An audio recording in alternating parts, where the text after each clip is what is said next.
Seperti apa situasi terkini dari Gaza setelah 15 bulan berjuang di tengah genosida Israel? Kami akan membahasnya bersama relawan Mercy di Gaza, Marissa Nuriti. Mbak Marissa, selamat sore waktu Indonesia. Assalamualaikum warahmatullahi wabarakatuh.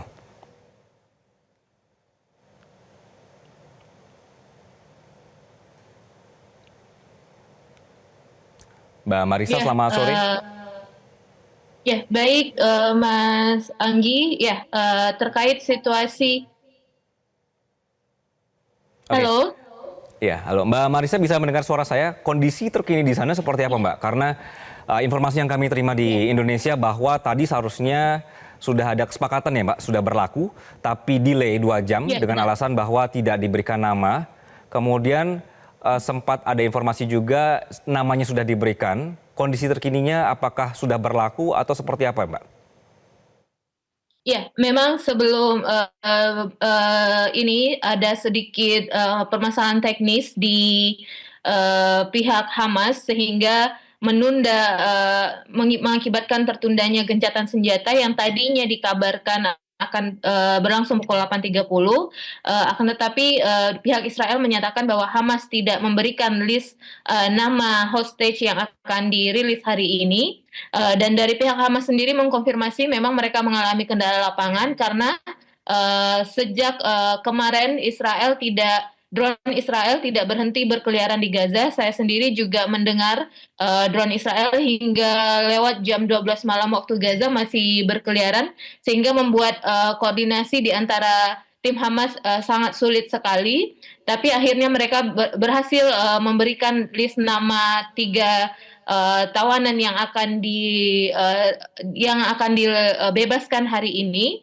Dan Israel juga sudah mengkonfirmasi bahwa mereka telah menerima tiga daftar tahanan yang akan bebas hari ini, dan saat ini telah secara ofisial ceasefire di Gaza telah dimulai. Dan Oke. masyarakat, ya, seperti itu, Mas Anggi. Baik, Mbak Marissa, salah satu poin dalam kesepakatan ini adalah di tahap 1, 2, 3 itu berkenan dengan bantuan kemanusiaan ya, Mbak ya. Kemudian juga pembukaan Ya, betul. perbatasan ini untuk membantu mereka-mereka yang terluka. Mbak kan di sana juga membantu nih, Mbak, untuk yang terluka dan juga kemanusiaan di sana. Bantuan seperti apa, Mbak? Sudah bisa masuk? Ya, terkait bantuan, mungkin baru mulai efektif per hari ini. Memang diharapkan 600 truk akan memasuki Gaza, termasuk diantaranya 50 truk bahan bakar.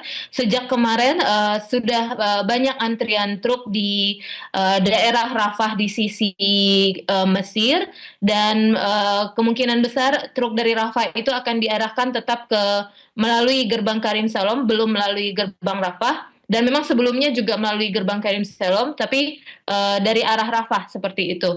Dan saat ini masih dalam proses. Kita harapkan ini benar-benar bisa diwujudkan oleh pihak-pihak, baik itu dari pihak Israel ataupun dari pihak pejuang Palestina. Baik. Seperti itu, Mas. Mbak Marissa, sekarang kondisinya berarti mendekati sejak pagi ya, mendekati sampai untuk berlakunya ceasefire ini, sampai tadi Mbak sebutkan sudah berlaku akhirnya ceasefire Halo, ini. apakah suara saya terdengar? Terdengar, Mbak Marissa terdengar dengan jelas sekali. Mbak Marissa, dalam kondisi detik-detik dari mulai pagi tadi sampai sekarang sudah berlaku ceasefire-nya atau gencatan senjatanya, Anda masih melihat ada pasukan Israel berada di Gaza atau seperti apa, Mbak? Ya, pasukan Israel sendiri saya mendapatkan informasi dari kemarin malam, salah satu tim medis di Rumah Sakit Indonesia mengabarkan bahwa pasukan Israel telah mundur dari kemarin malam dari daerah Beit Lahia dan Beit Hanun Gaza. Kalaupun saat ini masih ada pasukan Israel itu di daerah tertentu seperti di Netzarim Corridor, itu yang membagi wilayah Gaza Selatan dan Gaza Utara, dan di daerah perbatasan mendekati buffer zone. Tetapi seperti di Gaza City, Beit Lahia, Beit Hanun, di daerah Rafah saat ini sudah tidak ada pasukan Israel. Penduduk Gaza sudah banyak yang uh, daerah Rafah kembali melihat tempat tinggalnya walaupun belum memindahkan barang-barang dari tenda pengungsian, tetapi mereka sudah melihat kondisi tempat tinggalnya masing-masing. Dan yang di Gaza City juga telah bergerak ke Gaza Utara, tepatnya di daerah Beit Lahia. Mereka melihat kondisi rumah mereka dan keluarga yang masih bertahan di sana. Akan tetapi pergerakan dari Gaza Selatan ke Gaza Utara belum ada saat ini karena masih ada tentara Israel di Netzarim Corridor, checkpoint yang membatasi antara Gaza Selatan dan Gaza Utara. Seperti itu, Mas Anggi. Oke, berarti masih ada beberapa wilayah, misalnya perbatasan di Gaza Tengah yang ada checkpointnya begitu ya, Mbak Marisa. Mbak Marisa, setelah kita mendapatkan informasi uh, bahwa border ini akan dibuka, dari Mercy sendiri sudah berkontak dengan Indonesia untuk bantuan seperti apa, Mbak? Ya, terkait ceasefire ini, mempersiapkan memang dari jauh hari. Insya Allah di tanggal Januari 27 ini, tim Mercy yang ketujuh tim medis Mercy yang terdiri dari dokter dan perawat akan masuki Gaza dan kita akan bertugas di Gaza Utara. Apakah itu nanti di Indonesia Hospital atau di Al Auda, nanti akan kita tinjau lagi rumah sakit mana yang sudah berfungsi saat ini, karena sampai saat ini yang masih berfungsi menerima pasien itu Rumah Sakit Al Auda, Indonesia Hospital karena kondisinya sangat tidak aman area sekitarnya dan cukup dekat waktu itu. Sebelum itu ada checkpoint sebelum menuju Indonesia Hospital, hanya jarak 1 kilometer saja di Hospital, dan kerusakannya juga cukup parah saat ini karena ceasefire, tentara Israel seperti memaksimalkan serangannya di daerah Gaza Utara. Mereka menyerang lantai 3, lantai 1, dan banyak fasilitas yang rusak, panel surya, generator, dan bahkan oksigen generator kita juga dirusak oleh pihak Israel. Jadi hari ini saya mendapatkan informasi kemarin dari Dr. Marwan Al-Sultan bahwa beliau hari ini akan melakukan initial assessment terkait Rumah Sakit Indonesia, dan kita akan mulai untuk renovasi agar Rumah Sakit Indonesia segera berfungsi melayani warga Gaza Utara. Seperti itu, Mas Anggi. Baik, Mbak Marisa, berarti untuk tim Mercy dan tim medis yang nanti akan berangkat atau masuk ke Gaza, ini clearance-nya sudah selesai, sudah tinggal tunggu masuk saja, begitu?